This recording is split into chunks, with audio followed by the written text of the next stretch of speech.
আসসালামু আলাইকুম। প্রিয় দর্শক আপনারা জানেন 'প্রথম আলো ডেইলি স্টার' নিয়ে আমাদের আ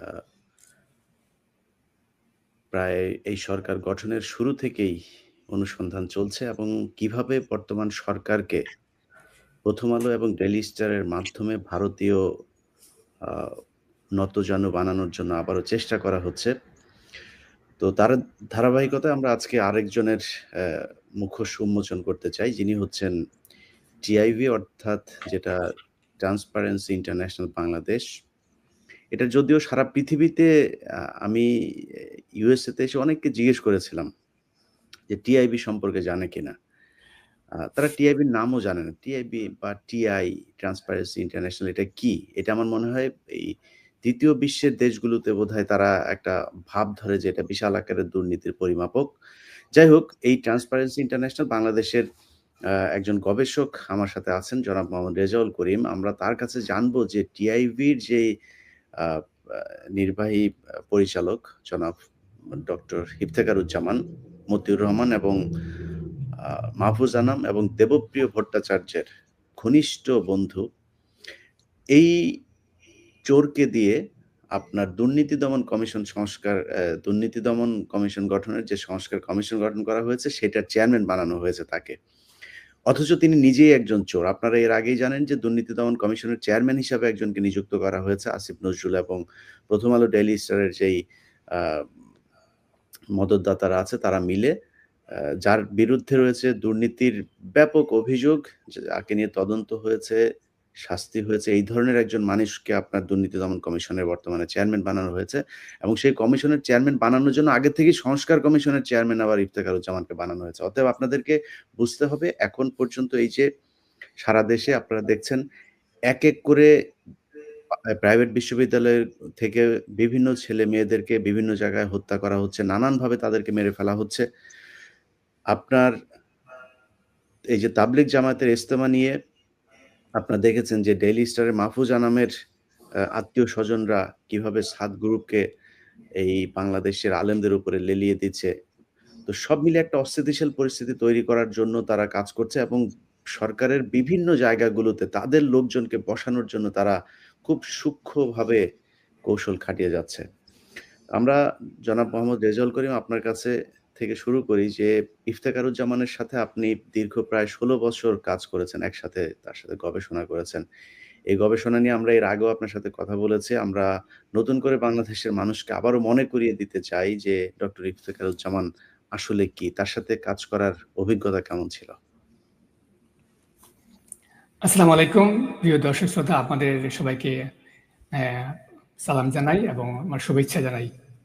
আমি ট্রান্সপারেন্সি ইন্টারন্যাশনাল বাংলাদেশে ২০০৫ সাল থেকে ২০২১ সালের এপ্রিল পর্যন্ত গবেষণা কাজ করেছি এবং দীর্ঘ সময় গবেষণাকালে টিআইবি যদিও একটি সামাজিক আন্দোলন করছে দুর্নীতি প্রতিরোধ বিষয়ে, তবে ট্রান্সপারেন্সি ইন্টারন্যাশনাল বাংলাদেশে আমরা যদি সুনাম বলি বা যা কিছু বলি, এগুলো এক ব্যক্তি কেন্দ্রিক। একটা ব্যক্তির ইচ্ছায় সবকিছু পরিচালিত হয়, নিয়ন্ত্রিত হয় এবং সুবিধাটা কিন্তু উনি ভোগ করেন। প্রথমে আসি টিআইবি ট্রাস্টি বোর্ড। ট্রাস্টি বোর্ডে এমন ব্যক্তিরা অন্তর্ভুক্ত হন যারা আওয়ামী লীগের বিগত ১৫ বছরে আমরা লক্ষ্য করেছি যারা আওয়ামী লীগের সাথে ঘনিষ্ঠ তারা এখানে ট্রাস্টি বোর্ডে আসেন। এবং আপনারা লক্ষ্য করুন এখনো কিন্তু মাহবুজ আনাম সেই ট্রাস্টি বোর্ডের সদস্য এবং সুলতানা কামাল সহ সংখ্যালঘু ৩ জন এখানে রয়েছেন। এর আগেও যারা ছিলেন তাদের বেশিরভাগই, যেমন বলি এখন আমাদের যিনি জনসংস্কার যে উপদেষ্টা উনিও কি আলিমা মজুমদার, উনিও কিন্তু ট্রাস্টি বোর্ডের সদস্য ছিলেন। তো এই ট্রাস্টি বোর্ডের একটা বড় কাজ হচ্ছে টিআইবি নির্বাহী পরিচালককে নিয়োগ দেওয়া এবং ওনার নিয়োগকে সেটা হলো যে বাড়ানো বা কমানো এই বিষয়টা দেখাশোনা করা, সার্বিকভাবে পরিচালনা করা। তো ইফতেখারুজ্জামান সাহেব এমনভাবে ট্রাস্টি বোর্ডের সদস্যদেরকে উনি নিয়ে আসেন, হ্যাঁ, যারা ওনার যে অবস্থানকাল আজীবন যেন উনি থাকতে পারেন এমন ব্যক্তিদেরকে উনি নিয়ে আসেন, যেটা বাংলাদেশে অন্য সব এনজিওর ক্ষেত্রে ঘটে থাকে। এবং উনি কিছুদিন আগে আমরা লক্ষ্য করেছি যে বর্তমান সরকারের কাছে ওনারা কিছু সুপারিশ তুলে ধরেছেন রাষ্ট্র সংস্কারের জন্য। সেই সুপারিশে একটা সুপারিশ ছিল ২ মেয়াদের কেউ যেন সেখানে প্রধানমন্ত্রী না হন। অথচ ডক্টর ইফতেখারুজ্জামান ২০১৪ সালের পর থেকে এখন পর্যন্ত ৫ বার ওনার মেয়াদকাল বাড়িয়েছেন এবং উনি কর্মীদের সামনে নানা সময় বলেছেন, ট্রাস্টি বোর্ড যতদিন চাইবে ততদিন আমি থাকব। যদিও একজন উপনির্বাহী পরিচালক নিয়োগ দেওয়া হয়েছিল ২০১৪-১৫ সালে, কিন্তু পরবর্তীতে সেই পদ থেকে ওনাকে সরিয়ে উপদেষ্টা করা হয়। এবার আসি প্রতিবেদন প্রসঙ্গে। টিআইবির যে গবেষণা প্রতিবেদনগুলো হয় সেগুলো অনেকটা রুটিন মাফিক কাজ। আপনারা লক্ষ্য করুন, গত ১৫ বছরে আমাদের বিভিন্ন মেগা প্রকল্পে পদ্মা সেতু, রেন্টাল, কুইক রেন্টাল, আমাদের মেট্রো রেল সহ বিভিন্ন পাওয়ার প্ল্যান্টে যে ভয়াবহ দুর্নীতির চিত্র দেশি বিদেশি গণমাধ্যমে উঠে এসছে, আলোচনা সমালোচনা হয়েছে, কিন্তু টিআইবির এমন কোনো প্রতিবেদন সেটা প্রকাশ করা হয়নি বা গবেষণার রিপোর্ট জনগণের সামনে আনা হয়নি যেন সরকার বেকায়দা করে। আমি নিজেই দেখুন, আমার নেতৃত্বে একটা গবেষণা হয়েছিল বাংলাদেশের উচ্চ পর্যায়ের দুর্নীতি, এবং সেই গবেষণায় এরশাদের আমল থেকে শুরু করে বিএনপির বেগম খালেদা জিয়ার নেতৃত্বে ৪ দলীয় জোট সরকার এবং আওয়ামী আমলের প্রথম যে ৯ থেকে ১৩ ওই সময়কার আলোচিত কিছু দুর্নীতির ঘটনা সেখানে অন্তর্ভুক্ত ছিল, যেগুলোর মধ্যে শেখ হাসিনার সেই MiG-29 ক্রয়, জাপান থেকে ফ্রিগেট ক্রয়, হ্যাঁ, সহ আরো বিভিন্ন ঘটনা সেখানে অন্তর্ভুক্ত ছিল। এছাড়া পদ্মা সেতু, মেট্রো রেল প্রকল্প এবং রেন্টাল কুইক রেন্টাল প্রকল্প সংক্রান্ত সেই বিভিন্ন কেস স্টাডি সেখানে ছিল। আমি দীর্ঘ ২ বছর আমার টিম মেম্বারদের সাথে নিয়ে এই গবেষণাটা সম্পন্ন করি এবং ২০১৫ সালে এসে ডক্টর ইফতেখারুজ্জামান সিদ্ধান্ত নেন এই প্রতিবেদনটা প্রকাশ করবেন না। কারণ এই প্রতিবেদনে এমন কিছু বেরিয়ে এসেছিল, শেখ হাসিনা এবং রাষ্ট্রের উচ্চ পর্যায়ে যে মহা দুর্নীতিগুলা, যে ঘটনাগুলো আমি সেই গবেষণায় তথ্যগুলো বের করে নিয়ে এসেছিলাম, সেখানে সরকারের ভাবমূর্তি অনেকটা ক্ষুণ্ণ হওয়ার ঝুঁকি ছিল। এবং এই পর্যায়ে ইফতেখারুজ্জামান সিদ্ধান্ত নেন যে টিআইবি প্রাতিষ্ঠানিকভাবে ঝুঁকির মুখে পড়বে, এই অজুহাতে উনি রিপোর্টটি প্রকাশ করেননি। কিন্তু সেই রিপোর্টটা ছিল বাংলাদেশে এই যাবৎকালের একমাত্র প্রাতিষ্ঠানিকভাবে সম্পাদিত বৃহৎ দুর্নীতি সংক্রান্ত ঘটনা। এবং এই প্রতিবেদনটা প্রকাশ পেলে জনগণ জানতে পারতেন রাষ্ট্রের উচ্চ পর্যায়ে নীতি নির্ধারণী সিদ্ধান্ত কিভাবে ক্যাপচার করা হয়, কিভাবে প্রভাবিত হয়, এবং উচ্চ পর্যায়ের দুর্নীতির ঘটনাগুলো কিভাবে আয়োজন করা হয়, এবং এর সাথে সংশ্লিষ্ট যারা অংশীজন আছেন তারা কে কিভাবে রোল প্লে করেন, এই বিষয়গুলো জনগণ জানতে পারতেন। এবং রাষ্ট্রের ভবিষ্যতে একই ঘটনা পুনরাবৃত্তি রোধে তখন কিন্তু মানুষের মধ্যে একটা জনসচেতনতা সৃষ্টি হতো। এরপর আসি, টিআইবি ২০১২ সালে একটি গুরুত্বপূর্ণ গবেষণা প্রতিবেদন প্রকাশ করে, যেটা প্রতি ২-৩ বছর অন্তর করা হয়ে থাকে খানা জরিপ, দুর্নীতি বিষয়ে খানা জরিপ। তো ২০১২ সালে যে খাতগুলো ছিল দুর্নীতিগ্রস্ত, তার মধ্যে সেটা ছিল আইন শৃঙ্খলা রক্ষাকারী বাহিনী বা পুলিশ বিভাগ। ১৫ সালে কিন্তু সেটা আমাদের মাঠ পর্যায়ের তথ্যে প্রথম পজিশনে ছিল, কিন্তু বেনজির আহমেদের ভয়ে এবং সরকার যাতে করে, সরকারের যে পুলিশ বাহিনী যাতে করে ভাবমূর্তি আরো সংকটে না পড়েন, বা শেখ হাসিনা যাতে করে কি বলে আরো শেখ হাসিনার যে ক্ষমতাসীন দল যাতে সংকটের মুখে না পড়ে, কি করা হয়, সেই ডেটাগুলোকে ম্যানিপুলেট করে, পরিবর্তন করে পুলিশ বিভাগকে ২য় নাম্বারে নিয়ে যাওয়া হয়। তো এরকম আমি নিজে আরেকটা গবেষণা করেছি, যেটা ছিল বাংলাদেশের ইতিহাসে এখন পর্যন্ত সর্বশেষ গবেষণা, মিলিটারি করাপশন। আপনারা জানেন ২০০৭ ও ৮ সালে আমরা সবাই জানি যে মইনু বা ফখরুদ্দিন আহমেদের নেতৃত্ব যে দুর্নীতি বিরোধী অভিযান পরিচালনা করা হয়েছিল, অনেক ভালো কাজ করেছে, আমরা স্বীকার করি। যেমন একটা ভোটার লিস্ট করেছে, আরো বিভিন্ন বিষয়। কিন্তু সেই সময়ে যে ভয়াবহ দুর্নীতি হয়েছে, এই তো সিভিল পাওয়ারের মাধ্যমে বেসামরিক প্রশাসনে তারা যখন আসছিল, ২ বছর মাঠ পর্যায়ে ছিল, যেই ভয়াবহ রকম দুর্নীতি হয়েছে, রাজনৈতিক মাইনাস করার নামে, -2 ফর্মুলা বাস্তবায়নের নামে যে রাজনীতির যে নির্যাতন, সেখানে চাঁদাবাজি, ব্যবসায়ীদেরকে নির্যাতনের মাধ্যমে যে চাঁদাবাজি, হাজার হাজার কোটি টাকা যে সেখানে তোলা হয়েছিল, ১২৩২ কোটি টাকা কিন্তু সেখানে মানে ফর্মালি রাষ্ট্রীয় কোষাগারে জমা দেওয়া হয়েছিল। তো আমি এই গবেষণায় যে তথ্যগুলো পেয়েছিলাম মাঠ পর্যায়ে যাচাই বাছাই করে 2 বছরের চেষ্টায় বেশিরভাগ তথ্য কিন্তু সেই প্রতিবেদন থেকে বাদ দেওয়া হয়। বাদ দিয়ে কি করা হয়, বলা যায় যে 20% তথ্য যে রিপোর্টটা প্রকাশ করা হয়েছিল 2013 সালে সেইটা জনসমক্ষে আনা হয়। সর্বশেষ বন বিভাগের উপর একটা গবেষণা করা হয়েছিল, সেটা আমার নেতৃত্বে করেছিলাম। সেখানে তখনকার বন ও পরিবেশ মন্ত্রী ডক্টর হাসান মাহমুদ এবং উনি এবং ওনার ওয়াইফ ওনার পদ এবং পদবীকে ব্যবহার করে বান্দরবান এলাকায় কয়েকটি পাহাড় দখল করেছেন এবং সেই বিষয়গুলো কিন্তু উঠে এসেছিল। তো এর যখন প্রতিবেদনে খসড়াটা উপস্থাপন করা হয় টিআইবির অভ্যন্তরে, এই বিষয়টা কিন্তু সে প্রতিবেদন থেকে বাদ দেওয়ার জন্য বলা হয়। এইভাবে টিআইবির বিভিন্ন গবেষণা প্রতিবেদন গত 2009 থেকে 15 সালের মধ্যে 21 সালের মধ্যে আমি যে সময়টা টিআইবিতে ছিলাম, আমি লক্ষ্য করেছি সরকার যাতে নাখোশ না হন, সরকারের ভাবমূর্তি যাতে ক্ষুণ্ণ না হয় এবং শেখ হাসিনা যাতে করে টিআইবি নির্বাহী পরিচালকের প্রতি বিক্ষুব্ধ না হন, সংক্ষুব্ধ না হন, সেগুলোকে প্রভাবিত করে, পরিবর্তন করে, পরিমার্জন করে বা কাটছাট করে জনগণের সামনে নিয়ে আসা হয়।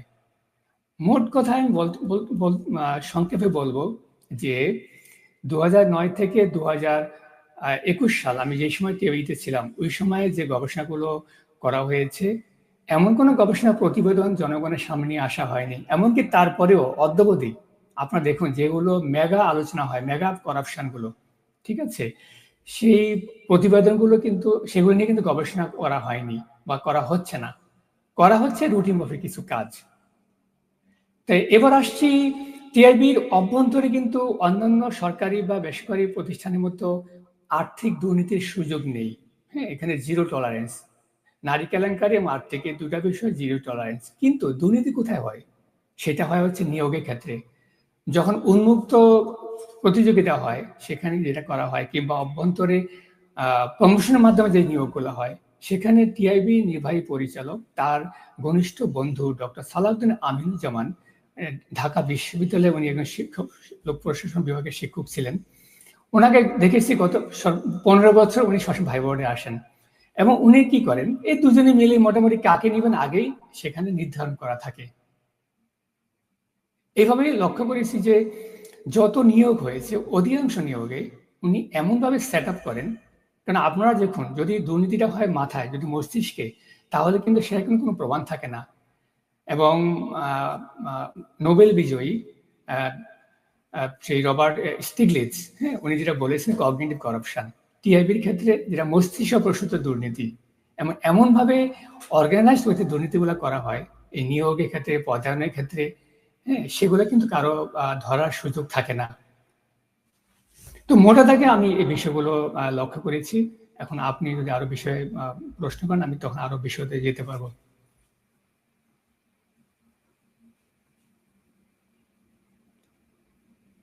দুঃখিত যে ওনার অফিসে আপনি কাজ করেছেন। সেক্ষেত্রে এই যে এত বছর একজন মানুষ একটা স্বৈর শাসকের মতো একটা প্রতিষ্ঠান ধরে রেখেছে।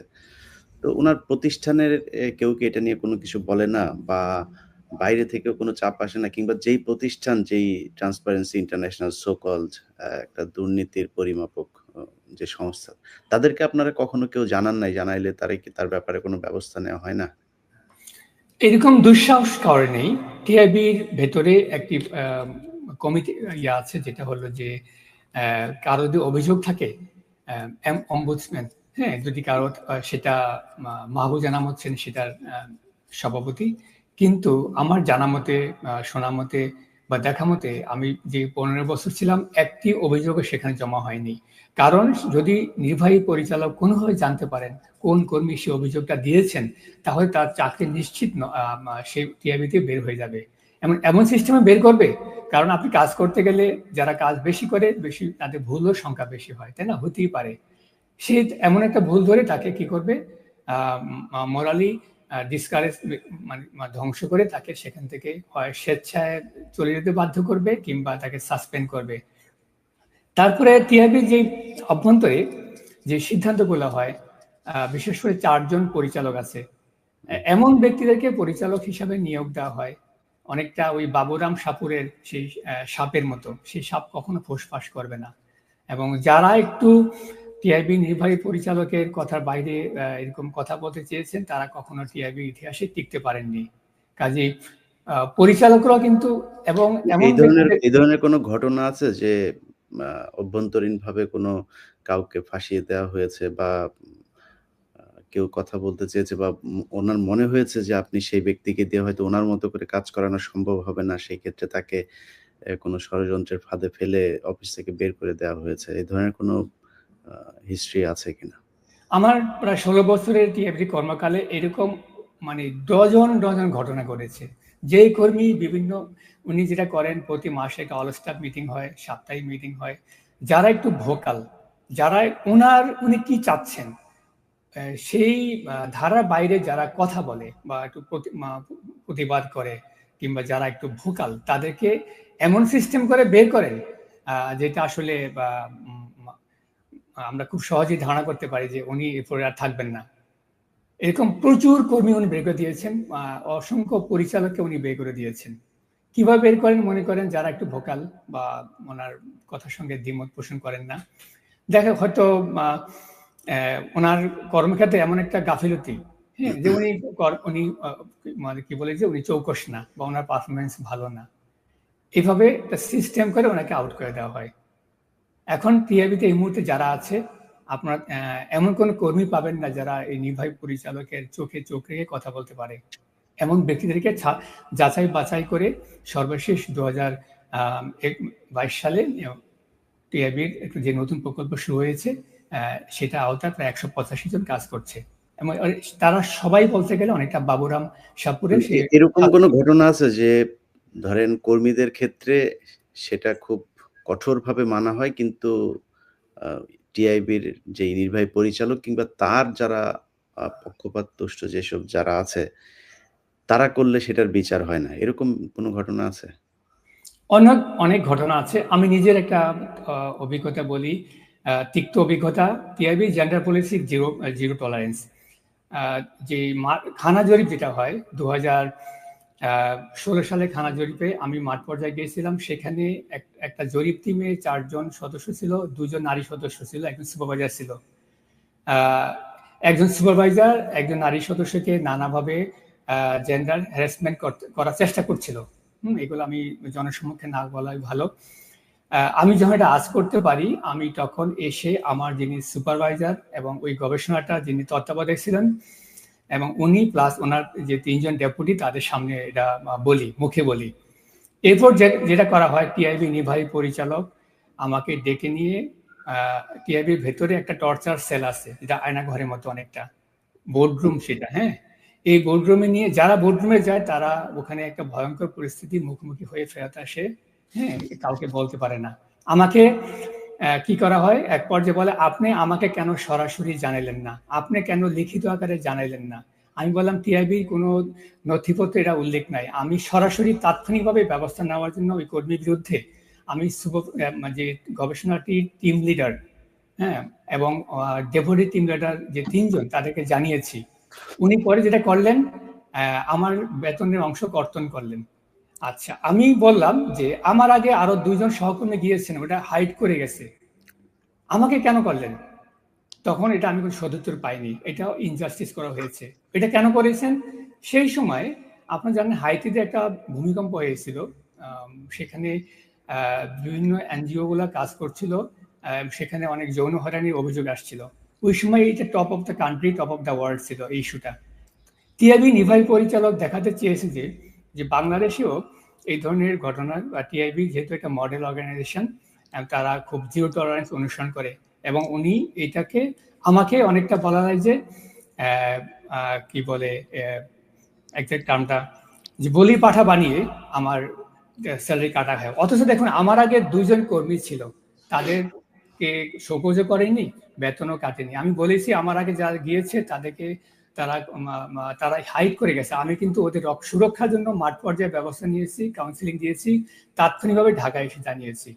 এরপর যেটা করেছেন, ওনারা তাৎক্ষণিকভাবে একটা HR পলিসিতে একটা নীতিমালা করেছেন যে এটা লিখিত জানাতে হবে। আমি মনে করি এটা অন্যায়।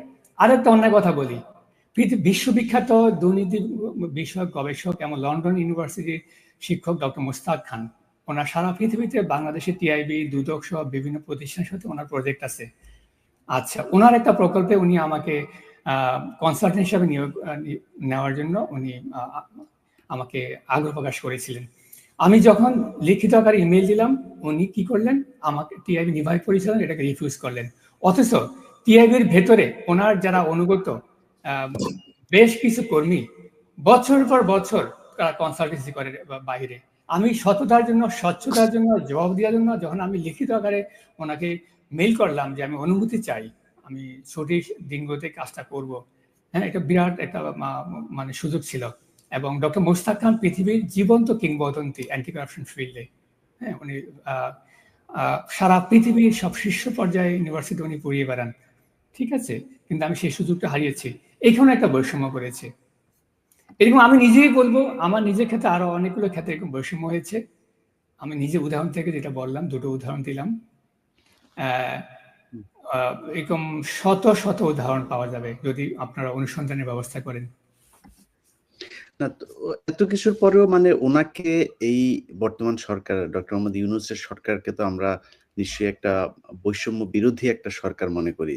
তো সেক্ষেত্রে এই ডক্টর ইফতেখারুজ্জামানকে দুর্নীতি দমন কমিশন সংস্কারের জন্য চেয়ারম্যান বানালো, এটার কারণ কি মনে করেন?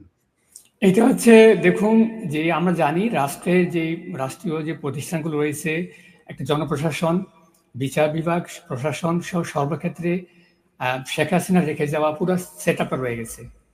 প্রথম বলি যে সিভিল সার্ভিসের 95% কিন্তু আওয়ামী সমমনা, কারণ পাবলিক সার্ভিস কমিশন নিয়ে আমি গবেষণা করেছি, প্রথম গবেষণা, এখন পর্যন্ত বাংলাদেশ ইতিহাসের সর্বশেষ গবেষণা, পিএসসি দুর্নীতি নিয়ে যে গবেষণাটা। তো আমি যেটা বলছি যে গত 18টা যে বিসিএস হয়েছে সেখানে আওয়ামী লীগের, যুবলীগের ক্যাডারদের যাচাই বাছাই করে নিয়োগ দেওয়া হয়েছে। এবার দেখুন, এই সিভিল সার্ভিসের যখন কোথাও নিয়োগ দেওয়া হয়, সিভিল সার্ভিসের একটা প্রভাব থাকে। সেখানে কে এটা প্রধান? আলিমা মজুমদার, উনি ট্রাস্টি বোর্ডের উনি ছিলেন কে, একজন সদস্য ছিলেন। এবং সেই ট্রাস্টি বোর্ডে আছেন কে? মাহবুজ আনাম, মতিউর রহমান, দেবপ্রিয় ভট্টাচার্য, সিপিডির। ওনারা কিন্তু বলা হয় যে একটা চক্র, সারা বাংলাদেশের উচ্চ পর্যায়ে কি হবে হবে না এদের একটা বিরাট ইনফ্লুয়েন্স।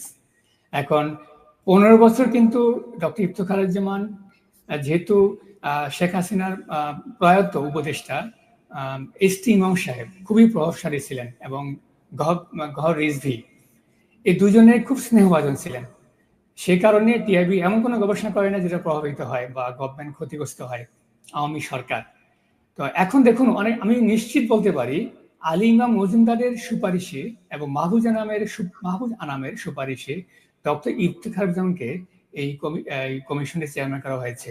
এবং দেখুন, উনি যেটা করবেন শেষ পর্যন্ত এমন কোনো সুপারিশ উনি করবেন না যেটা মনে করেন বাংলাদেশের দুর্নীতি প্রতিরোধে বা প্রতিকারে খুব একটা কাজে আসবে।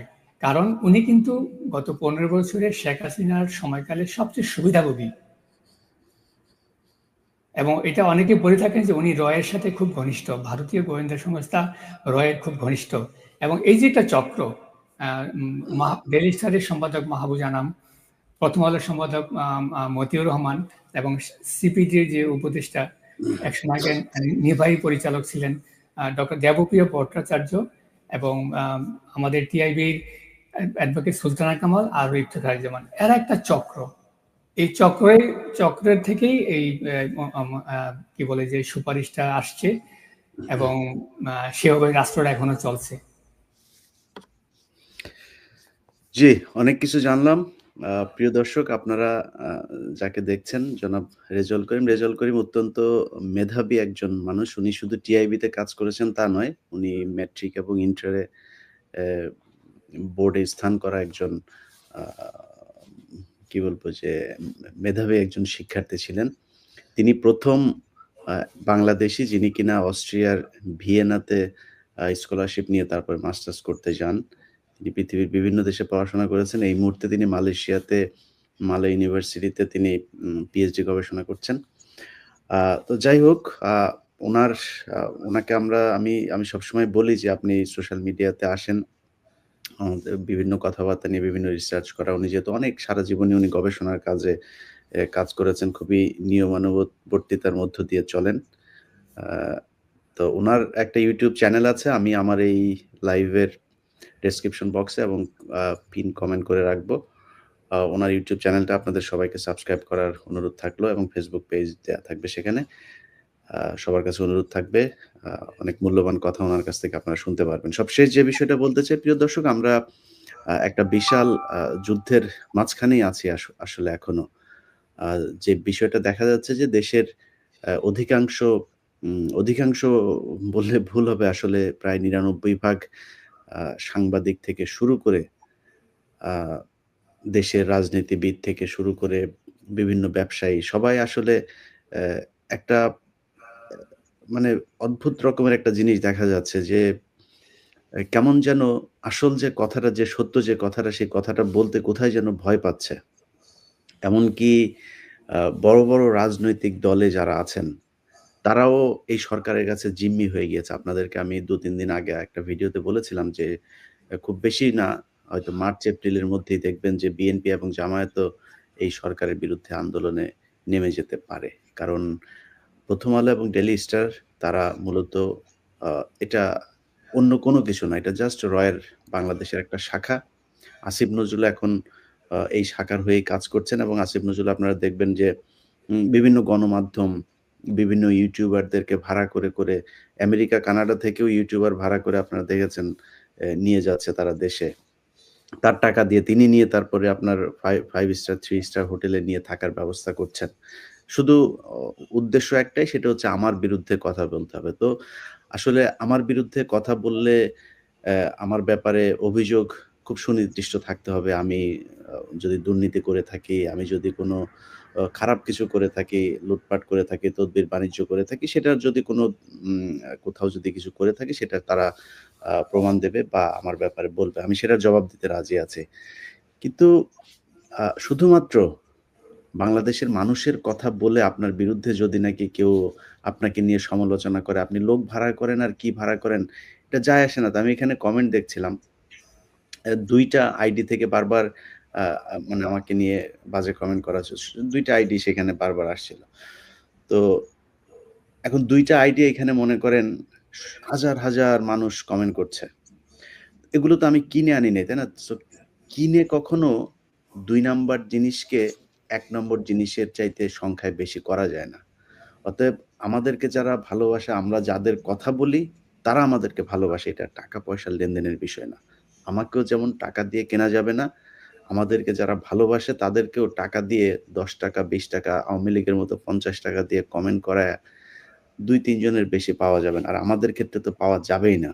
তো তাদেরকে বুঝতে হবে যে যত দ্রুত সম্ভব তাদেরকে সঠিক রাস্তায় আসতে হবে। এই যে ডেইলি স্টারের মাহফুজ আনাম যেভাবে তাবলিগদের মাঝখানে একটা গ্যাঞ্জাম লাগিয়ে রেখেছে, আপনার এই যে ইফতেখারুজ্জামান, এই যে দেবপ্রিয়রা, যেইভাবে সব দিকে তাদের লোকজন, আপনার আলী ইমাম মজুমদার, দেখবেন সব একই সিন্ডিকেট। এই সিন্ডিকেট যতক্ষণ ভাঙা না যাবে, আমরা যেটা নিয়ে যুদ্ধ করছি, অ্যা অনেক ক্ষেত্রে বিএনপি জামায়াতেরও হয়তো আমাদেরকে নিয়ে অনেক ধরনের অবজারভেশন থাকতে পারে। কিন্তু শুধু এইটুকু বলব, আমরা এমন একটা সরকার চাই, যে সরকারটা আসলে মানুষের কথা বলবে। সেটার জন্যই এত কিছু। যেই সরকার কিনা ভারতের এজেন্ডা বাংলাদেশে বাস্তবায়ন করবে, এরকম সরকার তো আসলে ডক্টর মোহাম্মদ ইউনুস না। তার চাইতেও আরো অনেক সম্মানিত মানুষও যদি সরকারের প্রধান হিসেবে বসেন, আমরা সেই সরকার দিয়ে আসলে কি করব? গতকালকে দেখলাম খুব আশ্চর্যজনকভাবে আগের নির্বাচিত যেই কাউন্সিলর আছে তাদেরকে বসানোর জন্য দাবি জানাচ্ছে কেউ, কেউ। আমি জানি না এটার পেছনের ইতিহাস কি? আমি ছোট, ছোট কিছু বক্তব্য শুনলাম কালকে নিউজে। যাই হোক, ডক্টর মোহাম্মদ রেজাউল করিম, আমি মামাকে রেজাউল করিম আবার আমার মামা হয়, আপনাদের সবাইকে পরিচয় করিয়ে দিলাম আজকে। আগে আসলে আওয়ামী লীগ যখন ছিল তখন ভয়ে বলা হয় নাই। উনি আমার মামা। তো মামাকে আমি ডক্টর বলেই ডাকি, কারণ উনার পিএইচডি প্রায় শেষের দিকে। মাঝখানে আবার একটা কয় সেমেস্টার গ্যাপ দিয়েছেন আপনি? ২ সেমিস্টার। ২ সেমেস্টার গ্যাপ দিয়েছে কারণ উনার ব্যক্তিগত কিছু সমস্যার কারণে। যাই হোক, আমরা নিশ্চয়ই আর কিছুদিন পরে উনাকে ডক্টর ডাকতে পারবো।